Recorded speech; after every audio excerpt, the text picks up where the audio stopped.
토트넘의 브리안 힐이 인터뷰에서 손흥민을 언급한 것이 축구 팬들 사이에서 크게 화제를 모으고 있습니다. 브리안 힐의 말은 손흥민을 부정적으로 보는 안티팬들마저 인정할 수밖에 없었다고 하는데요. 이와 더불어 토트넘은 물론 축구계에서 점점 더 커지는 영향력을 과시하는 손흥민의 전 세계가 놀라고 있다고 합니다.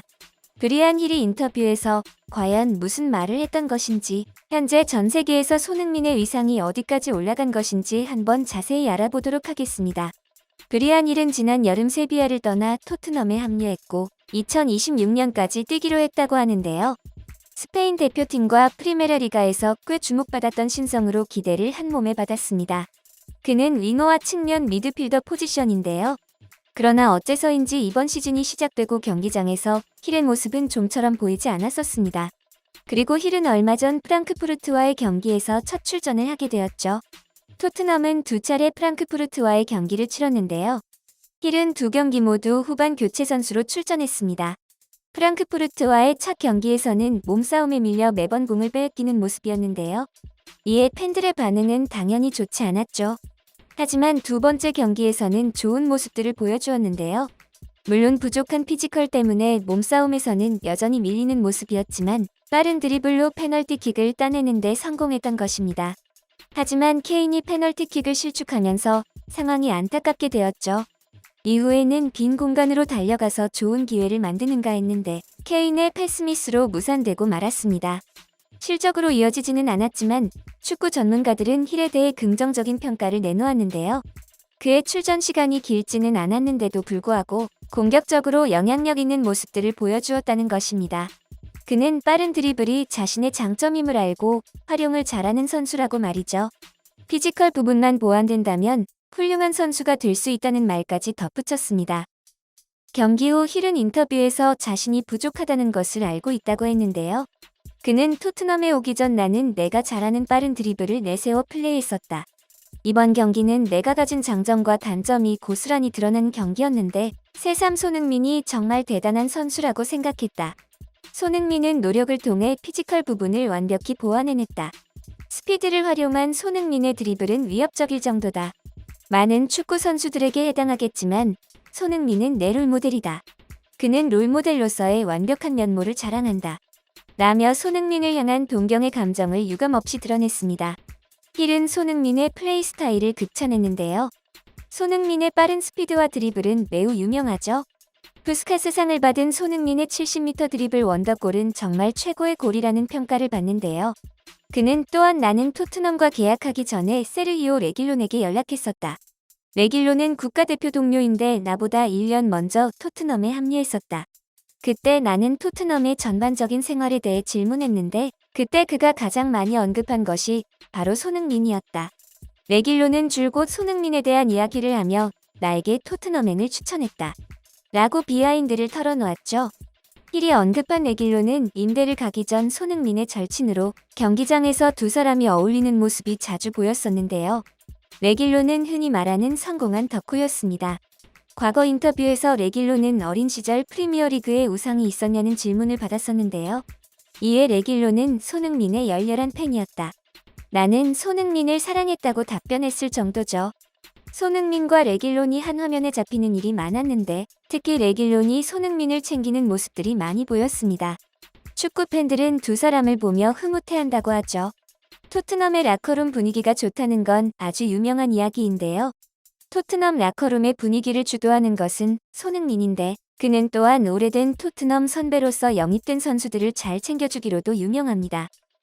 손흥민은 친화력도 좋아서 토트넘에 새롭게 합류한 선수들과도 금방 친해지는 모습을 보여주는데요. 레길론이 이런 손흥민을 잘 알기 때문에 힐에게 토트넘 합류를 적극적으로 추천했던 것이죠. 토트넘이 오픈 트레이닝을 할 때 찍히는 사진들을 보면 손흥민은 늘 새로운 선수들과 함께 있습니다. 그들에게 먼저 다가가는 것이죠. 손흥민은 이제 토트넘의 명실상부 간판 스타로 실력은 물론 훌륭한 인성까지 갖춘 선수라는 평가가 자자합니다. 화제성이 남다른 인물은 안티팬들도 상당한 편인데요.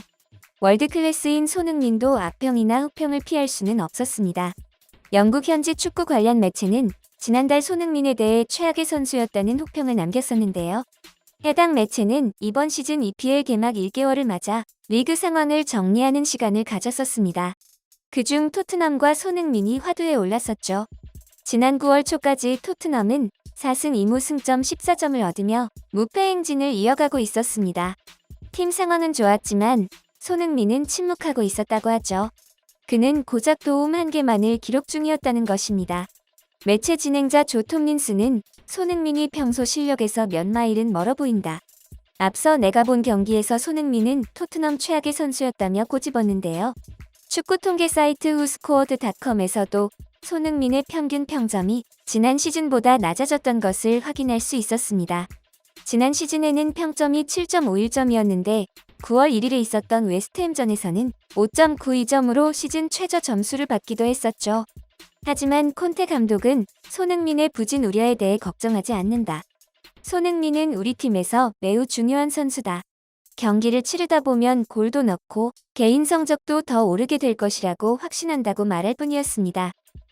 영국 매체나 축구 팬들의 우려에도 불구하고 손흥민은 결국 한 달여 만에 여론을 뒤집는 데 성공했습니다. 손흥민은 18일 열린 2022 발롱도르 시상식에서 후보 30명 중 무려 11위에 오르는 기염을 토했는데요.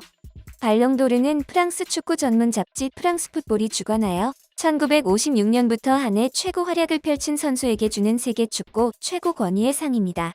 손흥민은 2021-2022 시즌 프리미어리그에서 23골을 터뜨려 아시아 출신 선수로는 최초로 득점왕을 차지했죠.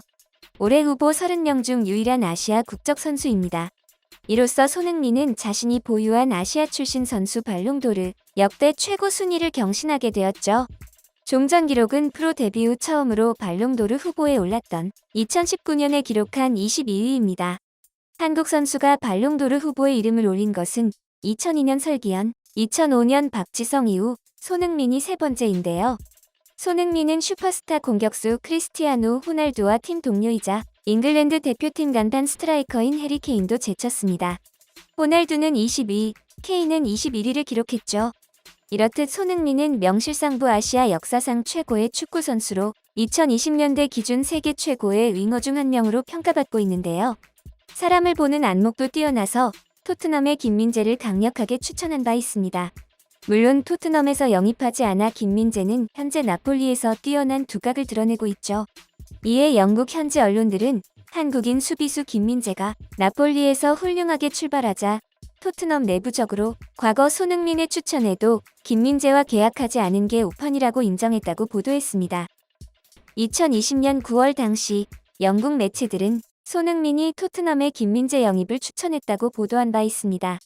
당시 김민재는 중국 베이징 거안에서 뛰고 있었죠.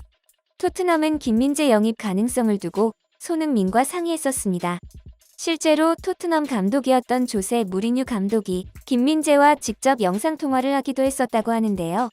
그러나 이적료 등 여러 가지 조건이 맞지 않아 성사되지는 못했습니다. 당시 토트넘 구단이 손흥민에게 김민재에 대해 문의하자 참 괜찮은 선수라고 추천했다고 합니다. 그러나 손흥민의 적극 추천에도 불구하고 토트넘은 1,000만 파운드 이상을 쓸 의사가 없었다고 하죠.